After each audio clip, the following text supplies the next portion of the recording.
I dipped tobacco for 18 years, and now that scares me. I used to do it after hockey games or on long car rides, then it became a habit. I never used to pay much attention to the potential side effects, but now I'm older, with a family, now I need to. I still have the urges, but these days I pack naturally with Jake's Mint Chew. It's non-nicotine, tobacco-free, and made of USDA certified organic mint. Jake's is long cut, holds well, has good flavor, and helps me avoid going for my chew tobacco. I've turned my friends on to Jake's, and I'm recommending it to you. Go to jakesmintchew.com. Chew healthy, chew mint.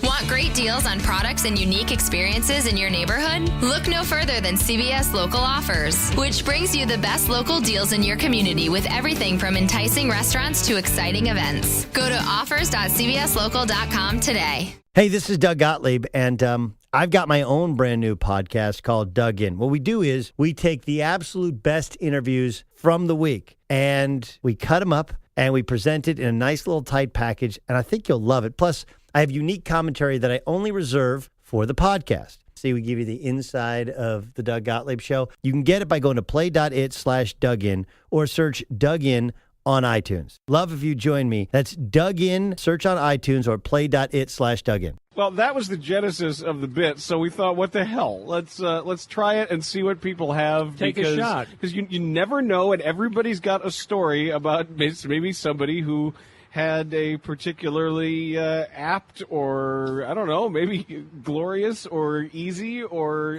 some way of exiting the earth. Probably not going to get a lot of first-hand accounts here, so Indeed. It'll have to be someone who saw it or knows of it. 312-644-6767. We have lines open for your stories. Our own Dave Miska, even as we were informing him as we got here what the bit was, he said his own great-grandfather had finished up a lovely Thanksgiving dinner. 1967 or 8, I believe. It was before I was born. Yep. I'm going to go watch TV. Sat down in his chair, fell asleep, much like he would do, and he's been out a while. As of press time, still out. Yeah, still out. Okay, just checking on that. Not a bad way. Nice meal. We're surrounded by family. Right. Could be worse. Right. Let's Opened up the belt buckle and the yeah. pants and, put his hands where they're supposed to be and took a nap. Perfect. You can always go in a worse way, right? Let's start with Joe, who is on the score. Hello, Joe. Hi. Hey, how you doing, guys? Good.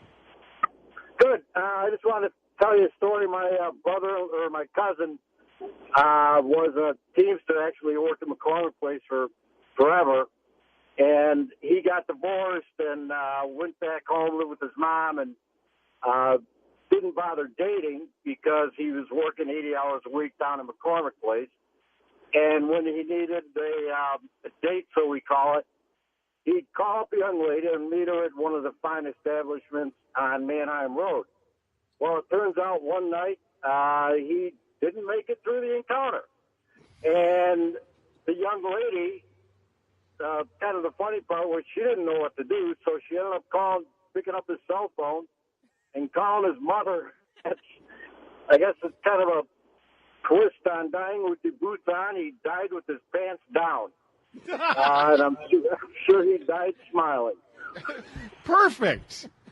There we go. This isn't so hard. Didn't make it through the encounter. Phrasing. Yeah, nicely handled. Thank you, Joe. And this was sent in. I don't know if this is just something of legend, but Curtis from Kansas City said in researching this subject, he found this from Wikipedia. On March 24th, 1975, Alex Mitchell from King's Lynn, England, died laughing while watching the Kung Fu Capers episode of The Goodies. The episode featured a kilt-clad Scotsman with his bagpipes battling a master of the Lancastrian martial art named Ekithump, who was armed only with a black pudding.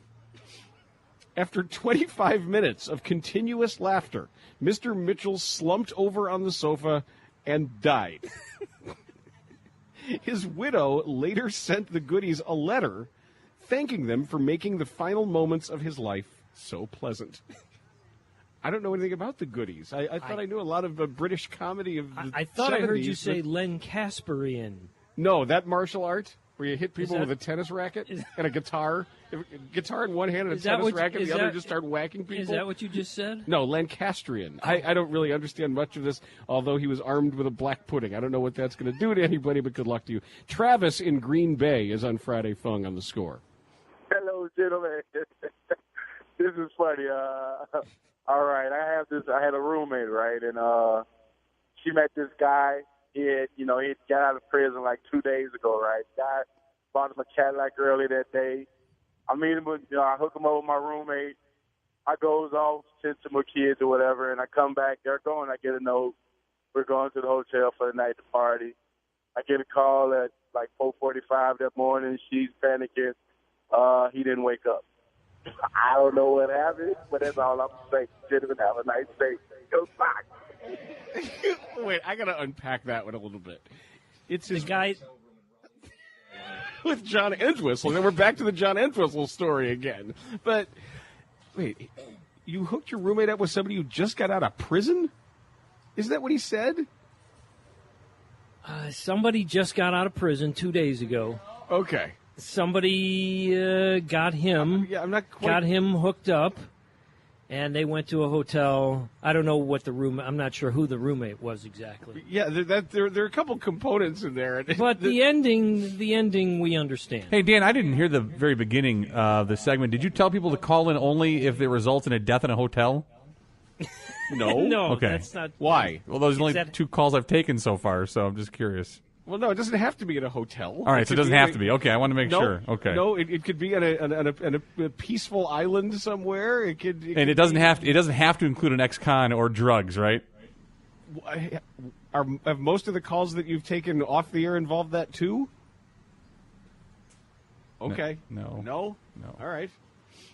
Because I guess if that makes you happy, one way or the other. We're not judging. There was another emailer that mentioned that his grandfather, his entire life, had wanted to fish for marlin. And finally, in his late 70s, his grandfather was gifted with a trip on a charter to go marlin fishing, and he hooked the fish of his life. Hold on. Did sharks come by and eat the entire thing and leave only a skeleton? As we were talking about the old man of the sea before, but he said that he was able to boat the marlin that he expected to get, and that evening after dinner, they found him dead. Well, he went happy. Probably. When I first started reading it, I thought it was going to involve actually succumbing to the marlin. There was a movie like that, wasn't there? There was? No. But because you've seen it. Or a swordfish? Right through the sternum? In a movie? It's almost happened in real life where they jump towards the boat and they can impale you, but I don't know that I've seen it in a movie. In Rochelle, it is Russ. He is on the score. Hello, gentlemen. I am an actor that was working in Minneapolis probably now 15 years ago, and we had created a brand new musical off of a best-selling book, How to Talk Minnesotan. And it's kind of in a lodge, and we're telling tourists how to fit in up in Minnesota. And it's a musical comedy. My wife was filling in her first day as stage manager, and we're doing a matinee for the old crowd. And as we went along, right near the end of first act, I was off stage, and my wife ran back and said, "I don't know what to do. I think someone died." And I said, "What are you talking about?" She said, "Right in front of the booth. A woman just leaned over, and she's not moving. She's been like that for 5 minutes." And I said, "Well, we're 5 minutes from intermission." So we get to intermission, and sure enough, this woman is dead. The EMTs were brought in. They had to work on her for 45 minutes. They declare her dead, and her husband looks at my wife and says, "She wouldn't have wanted to go any other way." And, of course, backstage, we knew what had happened, and we're, of course, a bunch of dorks. We're back there. "Hey, you're slaying them out there." We're just laughing back. My line, Russ, you stole my joke. I was just getting ready to say that. I am so sorry, Dan. I'm sorry that we think so much alike too. So, thank you, Russ. It's his line, right? In fairness, it's Russ's line. Yeah, I know, but no, it's our show. It's my line. Screw that. Come on. Amadeus in Des Plaines. He's going to rock us on Friday Fung on the score. Hello, boys. Hello. This happened a few years ago in Michigan. A guy was in a bowling league. He was in this same bowling league for all of his adult life, probably 40 or so years. And he wound up throwing a perfect game. First one of his lifetime. He dropped dead of a heart attack. As it turns out, it was going to be the last 300 game of his life as well. You know, and the worst thing is you dream your whole life of throwing a perfect game. You get the ring, you get the trophy, you get your picture taken. Didn't happen. Well, they can still take his picture. I mean, and they can put a ring on it. Right, exactly. Anywhere they want to. If you like it, you better put a ring on it. Not that. Well, I guess you can if you want. The 708 says, in 2011, a friend of mine's husband went to the couch to watch his favorite team, the White Sox, after dinner, and then he never woke up. It's somebody who actually died because of White Sox baseball. And my favorite part of the text is he says, they went 79 and 83 that year. Thank you for letting us know. The 847 says, my grandmother went to the doctor for a routine checkup, and she died in the waiting room, which was ironic. Yeah, I mean, ironic death. We could. That's another bit too. That's a different one. Here's Art. He's on the score. Hi, Art. Hey guys, how you doing? Fine. Good. Thanks for taking my call. I just wanted to tell you a quick story about my father, who was a lifelong musician, and all of us in the family became musicians. My mom was a musician, my sister, my niece, my nephew, et cetera, et cetera. So I would go play gigs with him back in my early 30s, and he would always tell me, you know, don't let me lay in a hospital bed if sick with tubes coming out of me every which way. When I go, I just want to go. And I said, well, you know, okay, if there's anything I can do, you know, to help you out, I'll do that. So my niece was soloist with the Homewood Flossmoor marching band, and my dad and my mom go to the game to see their granddaughter play. And my dad was just beaming with joy, according to my mom. She played. My dad leaned over to my mom and said something incomprehensible to her and dropped dead in the stands. So in the end, he got his wish. That's what he wanted, right? That's right, exactly. So I always thought, well, hey, you know, that's what you wanted. You got what you wanted. I thought it was great. I'd love to know what he said, though. You know, for me, the missing piece is still the fact that it was incomprehensible. It could have been something so significant that now we'll never know. Larry in Peoria, you're on Sports Radio 670.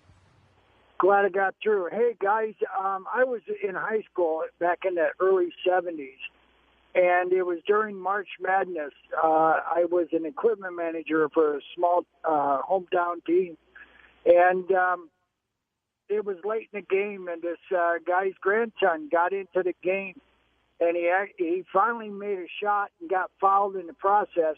And this old boy jumps up and starts to yell, and he falls over my shoulder, and his teeth fall in my lap.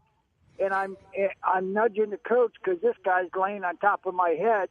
His teeth are in my lap, and I'm going, hey, coach, look at this guy. And coach, you know, and state cops came and tried to revive him, and it was good night, Irene. I'll see you in my dreams. I love the style of that call too. That was awesome. 312-644-6767.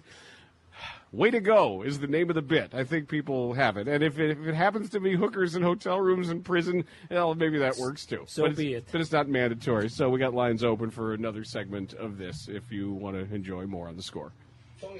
Oh, wow. You're actually wearing your hair down tonight. Yeah, because I finally decided that I love my hair. I figured out the solution for my morning frizz, midday poof, and even next day bedhead.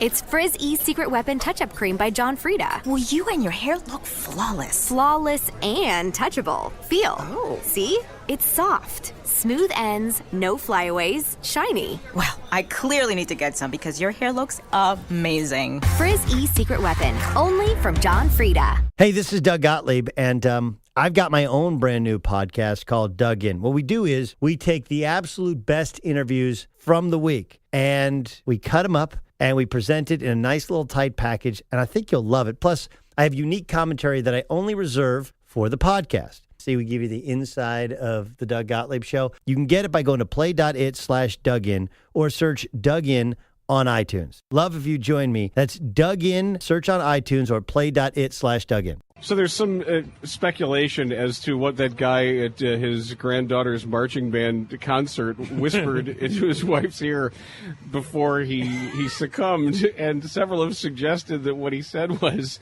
"I changed my mind." I think the 847 says he was saying, "My chest hurts." And the 260 says that guy's father's dying words obviously were 83.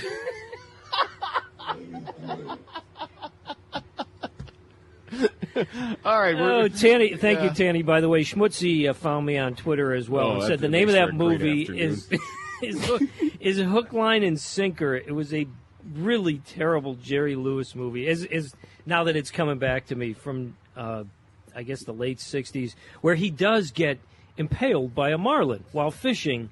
And the plot of the movie was his wife and his and her boyfriend, as it were, convinced him that he was really sick and needed to go away because he was dying and all that. And while he's on this trip, he gets impaled by a marlin. It sounds like a great movie. I'm sorry I missed it. It's Jerry Lewis. How good can it be? Northwest Side Todd, you're on Friday Fung on the Score.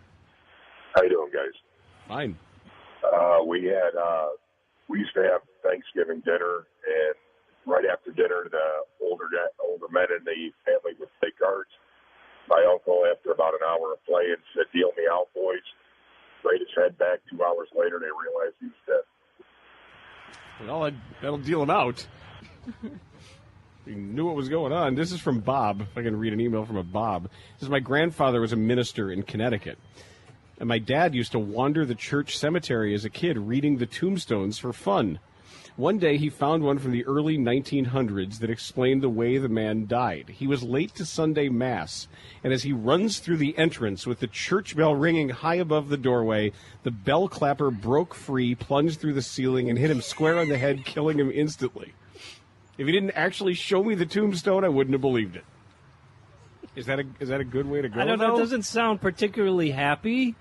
I'm not sure that was part of the premise. I don't think head bashed in by giant chunk of iron is necessarily a pleasant way to go. Or maybe that he was in the house of his Lord, that it made it all fine. And that made him happy. Here's Todd in Rosemont. Todd, you're on the Score. Hi, back in 2005, we were at the company holiday party, and it's kind of a big L-shaped room with a bar in the back section and the dance floor in the front section. So as the party progresses around, 9:30, 10 o'clock, we're in an area where we can't see the dance floor, but the music stops. And, everybody's wondering what's going on. Rumor comes back that, somebody collapsed on the dance floor. About 10 or 15 minutes later, people are still clamoring around. It's a packed room. We can't even really make our way up there. We come to find out that it was the temp that died, dancing to the chicken dance. So, unfortunately, he also killed about an hour and a half of open bar. But now that's not a good death at all. Then, please, they're gonna close the open bar through that. That ain't right. He didn't even apologize. The 312 says the guy's last word. No, this is the 630. The guy's last words were, "What about thanks?" And my favorite is the 312 says that guy with the unintelligible dying words, they were likely, "I hope Rozner has some Cubs stuff."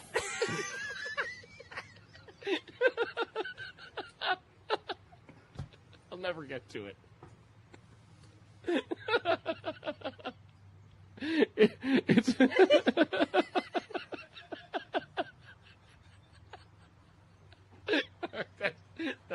that's just one. Rocco in Northbrook. Just holding court, Tanny, that's all. Rocco, you're on the Score. Hey, guys. So my uncle, he was retired, and this happened about 20 years ago. But he always liked to keep occupied, so he was in a photography group, and they all decided to go to Puerto Vallarta. So they went out to dinner that night, and they were at an outdoor restaurant. And All right, Rocco, we're going to have to. Yeah, we'll put you on hold. We'll give it another try. We'll just see if your cell improves there.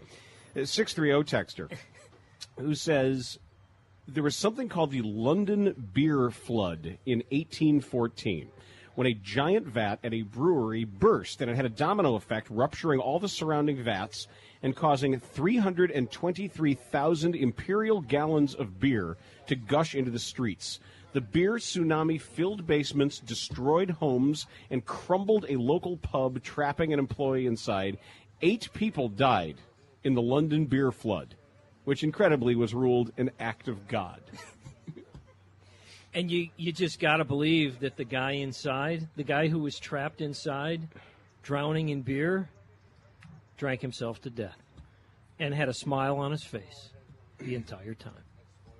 We are doing Friday Fung. We are doing it from Kenwood Liquors in Oak Lawn, on the corner of Cicero and 108th, and we have seen a colorful variety of people, shall we say? Hank Aaron was here. Yeah, we saw Hank Aaron here. Joe Madden. Yeah, was the here doppelganger earlier. of Joe Madden. It's just been a very interesting. There was spandex muscle mommy that was here. Now listen, she'd just as soon take you apart as even speak to you. There was the SUV headed toward the bachelorette party that had the back shocks were being stressed out by all the liquor they had on there. That looked like that was going to be fun. They were well prepared. And I'm not making this up, but I think I just saw a guy walk around into the alley who had a tattoo of John Dillinger on his arm.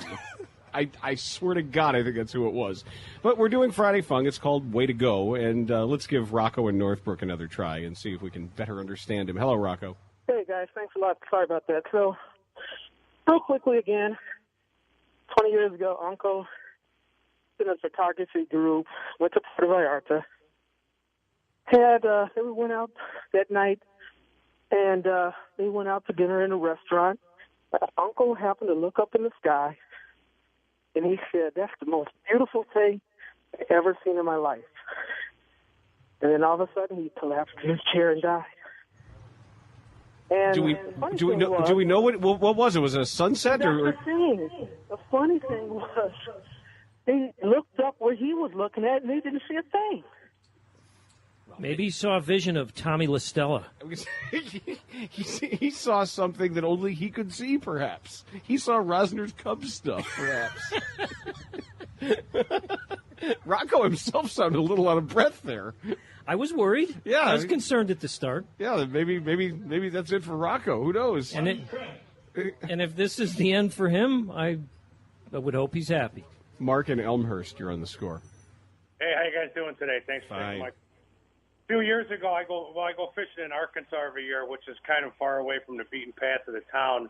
Anyway, all the guys are out there fishing, and I'm sitting up on the hill looking down at the river, trout fishing, and I see a boat die in the water. So one of the guys jumps in to go pull the boat in because the motor died, and while they were pulling the motor in, the guy with his wife, he had a heart attack back by the engine. So our friends went and took the gator down there, down to the river. We had to jump in the water, lift the guy out of the boat, and 2 of my guys were giving him CPR and mouth-to-mouth all the way up before the ambulance finally arrived about 30 minutes later when the guy died.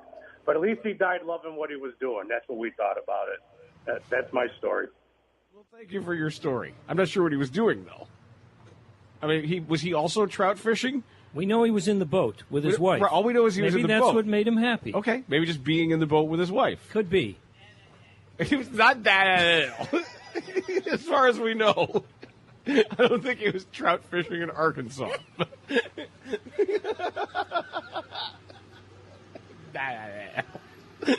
Is that Miskin? No, it was him. It was the beard by Frankie. Can I take a call from a Bob?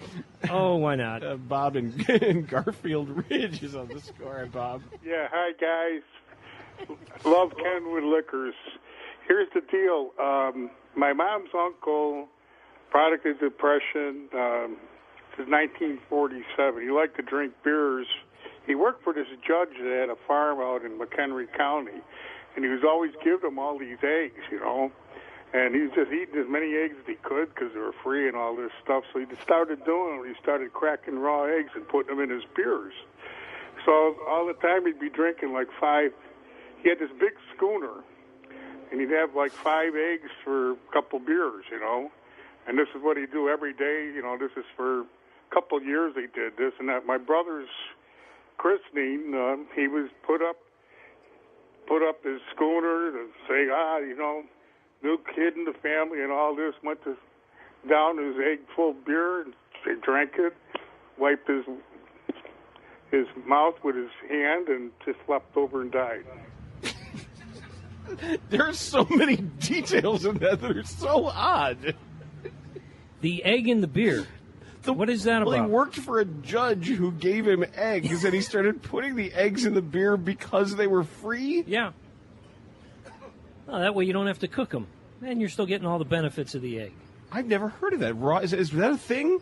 Or is that an old-fashioned thing, raw eggs in beer, just nutritionally? Well, anybody who grew up in the Depression, they probably found ways to... I don't know, wouldn't you be able to maximize the egg by cooking it, though?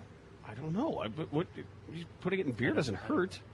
I guess. That's new. But the fact that it's like maybe that's a way to eat dinner and drink at the same time, which is something I've often wondered about. And the judge said, I really appreciate the work that you're doing. There's an egg. Come on down to my farm, and I'm going to give you a supply of eggs. I suggest you put them in beer. And the fact that he wiped his mouth, too, because he did that before dropping dead. Because you wouldn't want to be dead and have egg and beer dripping off your mouth, right? Because that's just bad form, At that point, what do you care? Right. It's like being old enough to not wear pants at that point. All right, let's take one more. What do you say? All right. Jim in Sandwich will close out Way to Go for Friday Fung on the Score. Hey, guys, I got everybody beat. Back in the early 80s, I was a cop out in California. Got a radio call of a traffic accident. Guy had made a left-hand turn and hit a fire hydrant. Water flying everywhere. I get there and walk up, knock on the window of the door, and no response. So I open the door, and the guy is dead as could be. And I guess just prior to dying, he was giving himself a little self-gratification. Just a little, though, because you wouldn't want to do too much. Yeah, that's... Apparently it was too much. Wasn't there a former bear who died in a Lake Forest car accident that supposedly there was some similar extenuating circumstance where it was gratification but not self? I don't know what you're talking about. Yeah, you do. No, I don't. You don't? For the purposes of this conversation, okay, I do not. Okay. We can get back to other things. And I thought that was going another direction there. I did, too. Before it took a turn into the fire hydrant. Yes, I thought there'd be somebody else involved who might have left the scene. Exactly. Perhaps, yeah. as has been known to happen, is kind of what I'm getting at with the other one here. It's the Boers and Bernstein Show, and we are here until 6. We still have some giveaways. We still have a pair of Cubs and Pirates tickets to give away here on site at Kenwood Liquors. And we see people coming in and out of here with case after case of Bud Light to get their weekend started. You can get your weekend started here with Bud Light. You should raise one to right now. 312-644-6767. When we return, we will give away a 2-pack of haircuts from Chicagoland Sport Clips. You have to be listening if you want to win. You have the Score. Hey, this is Doug Gottlieb, and I've got my own brand new podcast called Dug In. What we do is we take the absolute best interviews from the week, and we cut them up, and we present it in a nice little tight package, and I think you'll love it. Plus, I have unique commentary that I only reserve for the podcast. See, we give you the inside of the Doug Gottlieb Show. You can get it by going to play.it/Dugin or search Dug In on iTunes. Love if you join me. That's Dug In, search on iTunes or play.it/Dugin. Want great deals on products and unique experiences in your neighborhood? Look no further than CVS Local Offers, which brings you the best local deals in your community with everything from enticing restaurants to exciting events. Go to offers.cvslocal.com today. There's so many interesting texts coming in right now that we're responding to the comments that I was making about a certain car accident death of a Chicago bear back in 1991. And I'm looking at the initial Tribune story about it and then the findings of the toxicology and the coroner and how Fred Washington and his female companion happened to go, and it just says that the mother did not wish to comment on the coroner's findings because it was ruled a homicide because of the girl because there was alcohol involved, but based on all sorts of reports after the fact, there was a reason why he lost control of the car. And now, I guess we started something with the egg in the beer thing. Okay. And I have an explanation? I guess maybe we should know more about this. The 815 says an egg in a beer is supposed to help with a hangover. And the 815 says my grandmother will often say, well, what do you want, an egg in your beer? When family members are being a bit too greedy at dinner. Oh, that's a Depression-era thing. He said the whole family's from Norway. So it could be a Norwegian thing or an American Depression-era thing. It says in Season 2 of The Wire, says the 917, all the longshoremen cracked a raw egg into a glass of beer before they started their morning shift. So all the stevedores would do it. So it's breakfast and maybe a cure for a hangover. And also, and I don't remember this from a terrific movie, The Verdict, that Paul Newman's character addressed a hangover by waking up by cracking raw eggs in a beer. Yeah, that was very popular in the TV show The Wire. That's I just read. Yeah. Oh, did you? I'm sorry. Yeah. Oh, okay. Yeah, Tanny and I were just making sure that we were correct on what As TV you were show reading it was. that, we were like, yeah, longshoreman's breakfast, right? And have you ever tried that or no? I've had raw eggs. The raw eggs, like in orange juice, like Rocky, or no? Did you ever do that? He didn't do orange juice. He just drank them. Oh, that's right. straight. He did. I did the orange juice. How'd that work for you? It's fine. It was. I don't know what difference it made, but yeah. You're the beer guy too. I mean, I would think that this would be something that the beer people would know of. Yeah, but I never get hangovers, so I don't need a hangover remedy. And an emailer. I do not believe you. An emailer says having an egg in your beer was popular in rural Wisconsin bars in the 1980s, usually done in a 7-ounce or shorty beer glass. You must chug the beer because you don't want eggs stringing down your throat. So I've done this elsewhere, but it didn't share the popularity that it had back there then. I was in Wisconsin in the 80s and was illegally drinking beer there at times, but never saw that one. It doesn't sound all that appealing. No. But I've never tried it. Maybe it's terrific. And you're not really... well, you are a beer drinker after hockey. Yeah. But that was more because your brains are beaten in. I mean, based on all the stories, would you say you would drink like 3 pitchers of beer, then forget you had the beer, and people had to tell you? No, the sitting at Dairy Queen, repeatedly ordering Cherry Mr. Misty's, that was because of a concussion that I didn't know I had, and didn't remember getting to Dairy Queen, nor being taken home from Dairy Queen, nor ordering the Mr. Misty's. Nor did anybody ask you any questions or think that something was amiss as it was all going on? No, the guy who was behind the counter kept apparently asking me why I needed more, because I wasn't drinking the ones that I had. I just kept ordering more. And someone called my house, and someone came and got me. That's good advice. But yes, we used to drink a lot after games.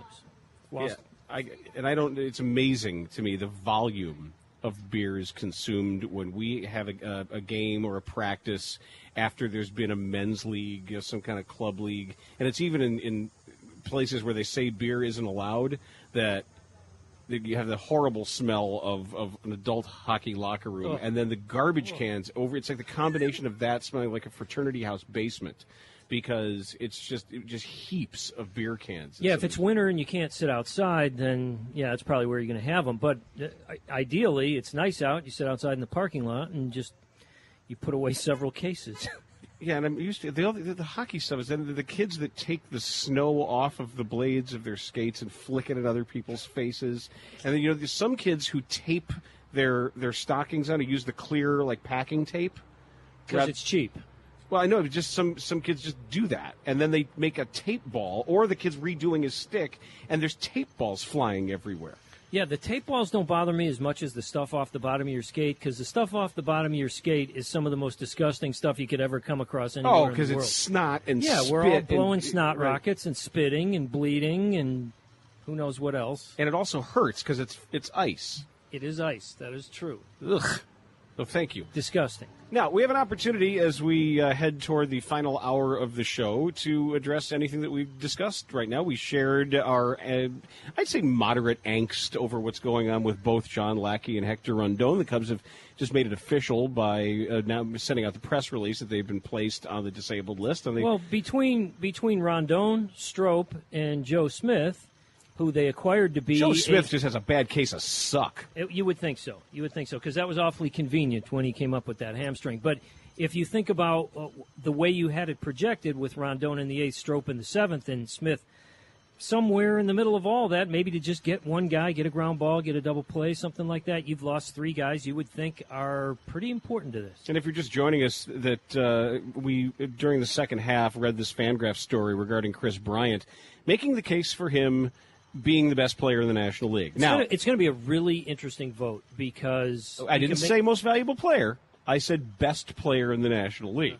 Well, so debating who's actually going to win the voting from a bunch of old sports writers. I think Bryant is going to win. You do? Yes, I do. Okay. I mean, as we sit here right now, there's a long way to go. But as we sit here right now and thinking about the voting block itself... And I know this flies in the face of what you're considering because of the metrics involved. Nevertheless, he gets more headlines. He's a big. I mean, nationally, he's a bigger name right now because of the games that he's had this year, and sometimes the times in which he's had them. So I think he's the favorite right now, and I think at this point he would win. That's what's hard to gauge. The way the Fangraphs does it the way I like, which is forget about trying to handicap the voting because of the vagaries and vicissitudes of how such things are decided, which isn't really the point. All Fangraphs is saying was, regardless of who actually wins most valuable player, Chris Bryant's the best player right now in the National League. Rizzo has a lot of things going for him, not the least of which is he's been here longer. He's sort of looked at as the team leader. He is the team leader. As the captain. Not just looked at, he is the team leader. I'm talking about the narrative. I'm talking about the way he's looked at nationally by writers. He's the guy who's been here, who's held it together, who's put in his time, and so on and so forth. There's a lot of those things that go into it. The 6th caller to the contest line, 312-591-6700, wins a 2-pack of haircuts from Chicagoland Sport Clips. You watch sports, they cut hair. It's perfect. Sport Clips, it's good to be a guy. 312-644-6767. That's our number here on the Bud Light Who Needs To Tavern Tour. You still have an hour to come by. We have not drawn for the winner of the Cubs tickets yet, so it still could be you. It's the Bud Light Who Needs To Tavern Tour. Bud Light, raise one to right now. You have the score.